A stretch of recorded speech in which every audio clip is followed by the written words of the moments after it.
सुप्रभात विद्यार्थियों। आज हम एक बहुत ही मज़ेदार पाठ पढ़ने जा रहे हैं, कामचोर। कामचोर कौन होता है? जो कोई भी काम करके खुश नहीं है, हर काम से भागता फिरता है। तो ऐसी ही ये कहानी है। इस कहानी के बच्चे कामचोर हैं। अब कामचोर बच्चों को जब काम करने के लिए कहा जाता है तो वो कैसे काम करते हैं और कैसी कैसी फ़नी सिचुएशन, हास्यास्पद हालात पैदा हो जाते हैं, उसके बारे में ही पाठ है। अगर आप ध्यान से सुनेंगे तो पाठ पढ़कर आपको बहुत मज़ा आएगा। तो चलिए पढ़ना शुरू करते हैं।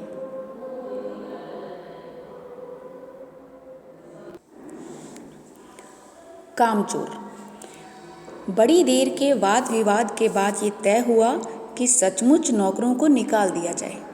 आखिर ये मोटे मोटे बच्चे किस काम के हैं? हिलकर पानी नहीं पीते। इन्हें अपना काम खुद करने की आदत होनी चाहिए। कामचोर कहेंगे, तुम लोग कुछ नहीं, इतने सारे हो और सारा दिन उधम मचाने के सिवा कुछ नहीं करते। और फिर सचमुच हमें ख्याल आया कि हम आखिर काम क्यों नहीं करते। हिलकर पानी पीने में अपना क्या खर्च होता है, और इसलिए हमने तुरंत हिल हिल कर पानी पीना शुरू किया।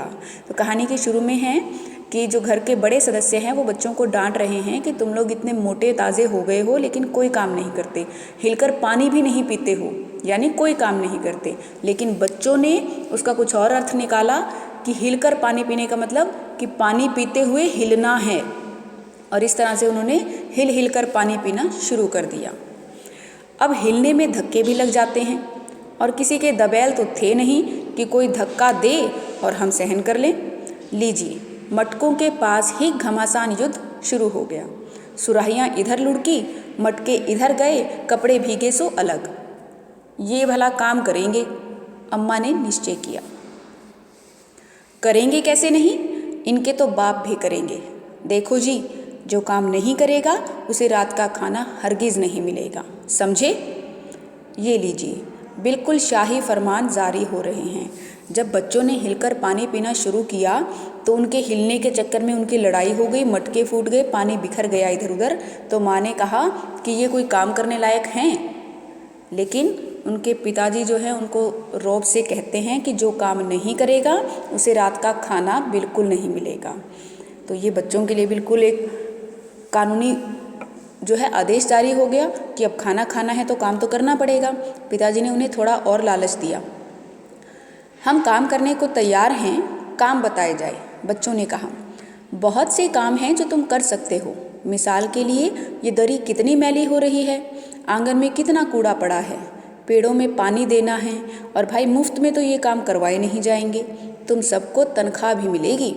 अब्बा मियाँ ने कुछ काम बताए और दूसरे कामों का हवाला भी दिया। उन्हें बताया कि देखो, जैसे माली को तनख्वाह मिलती है तो वैसे ही अगर तुम सब बच्चे बगीचे में पानी डालोगे। उनकी बात पूरी होने से पहले ही अम्मा बोल पड़ी, हाँ खुदा के लिए नहीं, घर में बाढ़ आ जाएगी। लेकिन बच्चे तो बच्चे हैं, तनख्वाह के सपने देखते हुए बच्चे लोग जो हैं वो काम करने पर उतारू हो गए, काम करने लगे। अब जो काम उन्हें बताए गए थे वो काम बारी बारी से करने लगे। तो देखिए क्या होता है। एक फर्शी दरी पर बहुत से बच्चे जुट गए। फर्श पर बिछी हुई दरी को साफ करने के लिए सारे बच्चे जुट गए। चारों ओर से कोने पकड़कर उनको झटकना शुरू किया। 2-4 लकड़ियाँ उठा लाए और उस दरी को पीटने लगे। नतीजा क्या हुआ? सारा घर धूल से अट गया। खांसते खांसते सब बेदम हो गए। सारी धूल जो दरी पर थी वो फर्श पर थी, सबके सिरों पर जम गई, नाक और आँख में घुस गई। बुरा हाल हो गया सबका, और मार मार कर बच्चों को आंगन में निकाल दिया गया। अब बच्चों ने फैसला किया कि हम झाड़ू निकालकर आंगन साफ करेंगे। लेकिन झाड़ू तो एक थी और तनख्वाह लेने वाले बच्चे बहुत ज़्यादा थे। तो क्या हुआ, सब उस एक झाड़ू पर ही टूट पड़े और उस झाड़ू के बेचारी के पुर्जे पुर्जे खिंड गए, अलग हो गई वो। जितनी सींकें जिसके हाथ में लगी, उल्टा सीधा उसी से हाथ मारने लगा। अब ज़मीन कम और एक दूसरे की टांगों पर झाड़ू ज़्यादा चलाई गई। नतीजा, सींकें जो हैं वो तलवारों की तरह काम करने लगी, एक दूसरे को सींकों से पीटने लगे। किसी की आँख फूटते फूटते बची, और अम्मा ने बच्चों के हालात देखकर अपना सिर पीट लिया कि ये क्या काम कर सकते हैं। लेकिन बच्चे कहते हैं कि भाई ये बड़े लोग हमें काम करने दें तो हम काम करें ना, हम तो सफाई ही कर रहे हैं, ये करने ही नहीं देते, बीच में रोक देते हैं। और फिर उन्हें ध्यान आया कि हमें डांट इसलिए पड़ रही है कि हमने झाड़ू निकालने से पहले पानी नहीं छिड़का। बस ये ख्याल आते ही दरी पर पानी छिड़क दिया गया। एक तो वैसे ही सारे घर में धूल थी, ऊपर से उस पर पानी छिड़क दिया। अब सारी धूल कीचड़ बन चुकी थी और घर के बड़े सदस्यों ने सारे बच्चों को जो मजदूर जिन्हें कहा गया है, उन्हें मार मार कर आंगन से बाहर कर दिया गया। अब बच्चों ने तय किया कि झाड़ू झूड़ू हमारे बस की है नहीं, चलो पौधों को पानी देते हैं। जैसे ही ये विचार उनके दिमाग में आया, घर की सारी बाल्टियाँ, लोटे, तसले, भगोने, पतीले, जो भी उनके हाथ लगा उसे लेकर वो पौधों को पानी देने चल पड़े। और जिनको ये सब चीज़ें नहीं मिली वो रसोई में जाके डोंगे, कटोरे, गिलास ही उठा के ले आए। अब नलका तो एक था और बच्चे इतने सारे, सब एक नल पे पहुँच गए। सब घमासान मचा के वहाँ खड़े थे। क्या मजाल जो किसी को एक बूंद पानी भी मिल सके। ठूसम ठूस पहले बाल्टी लगाई गई, उसके ऊपर दूसरे ने पतीला रख दिया, तीसरे ने लोटा रख दिया, लोटे के ऊपर और कोई डोंगा रख दिया। अब इस चक्कर में पहले तो एक दूसरे को धक्के मारते रहे, फिर कोहनियों से एक दूसरे को पीटा और उसके बाद जब बात नहीं बनी तो जो बर्तन हाथ में था उसी से एक दूसरे पर हमला कर दिया। और जाहिर सी बात है कि जिसके पास बड़े बर्तन होंगे वो तो बेचारा उठाने के चक्कर में ही रह गया, लेकिन जिसके हाथ में कटोरे, डोंगे या गिलास जैसे छोटे बर्तन थे उसने मार मार के दूसरे बच्चों का सिर सुजा दिया।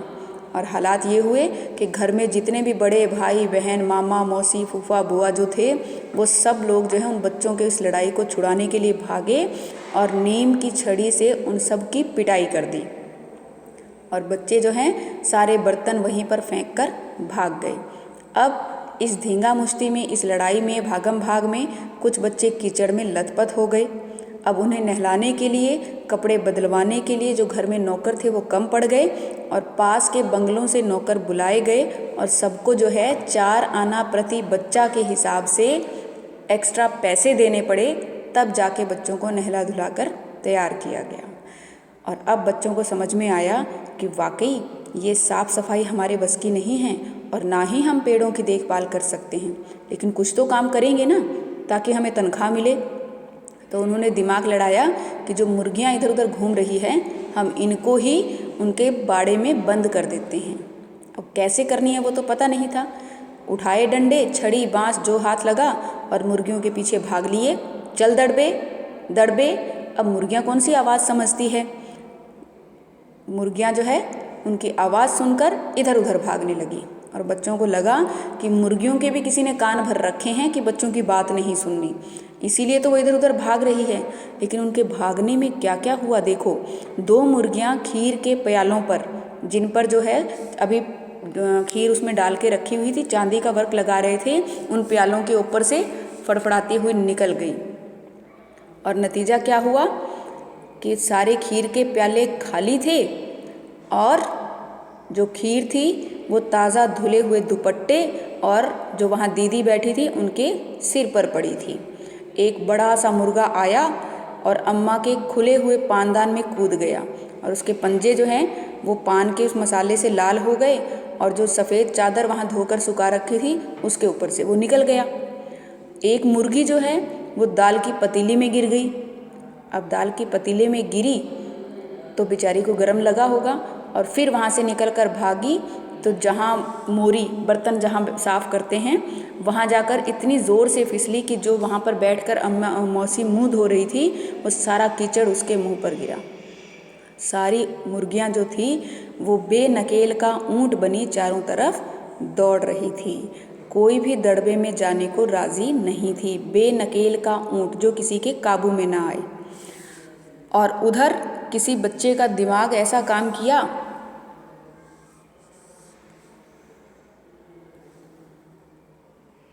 कि जो भेड़ें हैं उन्हें दाना खिला दिया जाए, मुर्गियों को छोड़ दें, जो भेड़ें आ रही हैं उन्हें दाना खिला देते हैं। अब दाना कैसे खिलाया जाए वो तो किसी बच्चे को अंदाज़ा नहीं था। उन्होंने क्या किया कि वो जो सूप का बर्तन था वो उठाकर भेड़ों की तरफ चल पड़े। अब भेड़ों ने तो जब सूप को देखा, दिन भर की वो भूखी थी, तो वो उसकी तरफ सारी की सारी एकदम से झपट पड़ी और जब झपटी तो फिर भेड़ चाल तो भेड़ चाल है ना, आगे कुछ भी आ जाए, तख्त जो वहाँ पड़े थे उनके ऊपर चढ़ गई, क्योंकि वो सिर्फ उस सूप को खाना चाहती थी। जो आगे आया, बर्तन आए, पलंग आए, तख्त आए, वो उनके ऊपर से ही लुढ़कती हुई चलने लगी। तख्त पर बानी दीदी के दहेज का दुपट्टा फैला हुआ था, जिस पर गोखरी, चंपा और सलमा सितारे रखकर बड़ी दीदी मुगलानी बुआ को कुछ बता रही थी। यानी घर पर जो है एक दुपट्टा फैला रखा था और उसके ऊपर डिज़ाइन बनाने की तैयारी चल रही थी, लेकिन जो भेड़ें थी वो निसंकोच उनके ऊपर से मेंगने करती हुई निकल गई और डिज़ाइन जो है वो सलमा सितारे को छोड़कर कुछ और ही बन गया। जब तूफान गुजर चुका तो ऐसा लगा जैसे जर्मनी की सेना टैंक और बमबारी सहित उधर से छापा मारकर गुजर गई हो। जहाँ जहाँ सूप गुजरा, भेड़ें जो हैं शिकारी कुत्तों की तरह उस पर हमला करती गई। अब हज्जन माँ एक पलंग पर जो है दुपट्टे से मुंह ढाके सो रही थी। जो भेड़ें थी वो हज्जन माँ के ऊपर से निकल गई और वो बेचारी दुपट्टे में उलझी हुई मारो मारो चीखने लगी। और इतने में क्या हुआ कि जो भेड़ें थी उनका ध्यान सूप से हट गया और सब्जी वाली की टोकरी पर चला गया। वो सब्जी वाली जो है दलान में बैठी मटर की फलियां तोड़ तोड़ कर रसोइये को दे रही थी। वो अपनी सब्जी बचाने के लिए सीना तान कर खड़ी हो गई। और जब उसने भेड़ों को मारा है उसको पता होगा कि भेड़ों को चोट नहीं लगती है, क्योंकि उनके शरीर पर जो रुई होती है ना वो ऐसे उनके ऊपर ही रह जाती है चोट के निशान। तो फिर अगर आप उनको मारते हो तो भेड़ों को लगता है कि हमारे साथ जो है कोई छेड़खानी की जा रही है, वो और स्पीड से भागती हैं। तो ऐसा ही उन्होंने सब्जी वाली के साथ किया कि उसकी सारी सब्जी जो है वो खा गई। और इधर घर में ये तूफान मचा हुआ था और दूसरी तरफ बच्चे जो हैं वो बिल्कुल भी लापरवाह नहीं थे, क्योंकि उन्हें ध्यान था कि उन्हें धमकी मिली थी जो काम नहीं करेगा उसे खाना नहीं मिलेगा। तो उन्होंने अब नया काम सोच लिया कि ना भेड़ें हमारे बस की हैं ना मुर्गियां हमारे बस की हैं, चलो हम भैंस का दूध ही निकाल लेते हैं। अब सारे बच्चों की फौज भैंस का दूध निकालने चली। बाल्टी धुली बेधुली जैसी थी लेकर चल पड़े और सारे के सारे हाथ भैंस का दूध निकालने के लिए उसके थन की तरफ बढ़ गए। अब भैंस बेचारी 4 थन हैं, 8-10 हाथ हैं, वो एकदम से डरकर जो है बाल्टी को लात मारकर दूर जाकर खड़ी हो गई। अब बच्चों ने सोचा कि ऐसे तो भैंस दूध देगी नहीं, तो फिर इसके आगे और पीछे के पैर बांध दिए जाएं, उसको काबू में करके दूध निकाल लेंगे। बस झूले की रस्सी खोल दी गई, भैंस के पैर बांध दिए गए। पिछले 2 पैर बांधकर जिस चारपाई पर चाचा जी सो रहे थे उसके पायों से बांध दिए गए। अभी अगले 2 पैर बांधने की तैयारी कर रहे थे कि भैंस को अंदाज़ा हो गया कि कुछ तो गड़बड़ है, तो बस वो वहाँ से छूटकर भागने लगी। अब सोचो क्या दृश्य होगा कि भैंस भाग रही है, उसके पैरों से चाचा जी की चारपाई बंधी हुई है जिस पर चाचा जी सो रहे हैं, आगे भैंस और पीछे चाचा जी की चारपाई। और चाचा जी जब एकदम से जागे तो उन्हें समझ नहीं आया कि ये क्या हो रहा है। वो चारपाई ज़ोर से पकड़े थे और कोसे जा रहे थे कि बच्चों को खुला किसने छोड़ दिया है। उनको कुछ समझ आता इससे पहले ही वो चारपाई पानी के ड्रम से टकराई और चाचा जी के सर मुंह पर पानी गिरा। तो उन्हें लगा कि शायद बहुत ज़ोर से आंधी तूफान आ गया है, साथ में शायद भूकंप भी आया है।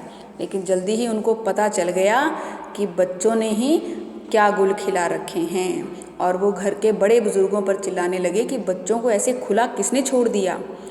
अब यहाँ बच्चों को बड़ा मज़ा आ रहा था, क्योंकि भैंस आगे भाग रही थी, पीछे पीछे चारपाई पर चाचा जी बैठे थे जो किसी महाराज की तरह चारपाई ज़ोर से पकड़े हुए थे। लेकिन तभी एक बच्चे ने दिमाग लड़ाया कि अरे भाई गड़बड़ हो गई, ये भैंस ऐसे थोड़ी ना रुकेगी, इसके बच्चे को खोल देते हैं। और तत्काल उसके बच्चे को खोल दिया गया। अब ये बच्चों का तीर निशाने पर लगा और बच्चे की ममता के कारण भैंस जो है वो रुक गई। बच्चे तत्काल उसका दूध निकालने में जुट गए। जिसके जो बर्तन हाथ में था, गिलास कटोरी, वो उसी में दूध निकालने लगे, क्योंकि जो बाल्टी थी वो तो बेचारी गोबर में गिर चुकी थी। और अब क्योंकि भैंस का बच्चा खुला था तो उसने भी अपना ज़ोर दिखाया और वो भी किसी और को हाथ नहीं लगाने दे रहा था। कुछ दूध ज़मीन पर गिरा, कुछ कपड़ों पर गिरा, कुछ थोड़ा बहुत गिलास लोटों में हिस्से में आ भी गया होगा और बाकी भैंस का बच्चा पी गया। ये सारे काम जो है 2 मिनट में हो चुके थे। उसके बाद घर में जो है तूफान उठा हुआ रह रहा था। ऐसे लग रहा था मानो सारे घर में मुर्गियाँ, भेड़, तसले, बाल्टियाँ, लोटे, कटोरे और बच्चे ही थे। अब बच्चों को बाहर निकाला गया, मुर्गियों को इकट्ठा किया गया, सब्जी वाली जिसकी सारी सब्जी भेड़ें खा गई थी उसको पैसे दिए गए और घर की जो मालकिन अम्मा थी वो अपने मायके जाने के लिए सामान बांधने लगी। उन्होंने अल्टीमेटम दे दिया, वार्निंग दे दी कि या तो इस घर में बच्चों से काम करा लो या फिर मुझे रख लो, मैं तो मायके जा रही हूँ। और अब अब्बा मियाँ ने सबको कतार में लाइन में खड़ा करके पूरी बटालियन का कोर्ट मार्शल कर दिया, यानी कि सभी को काम करने से मना कर दिया और कहा अगर किसी बच्चे ने घर की किसी चीज़ को हाथ लगाया तो बस रात का खाना बंद हो जाएगा।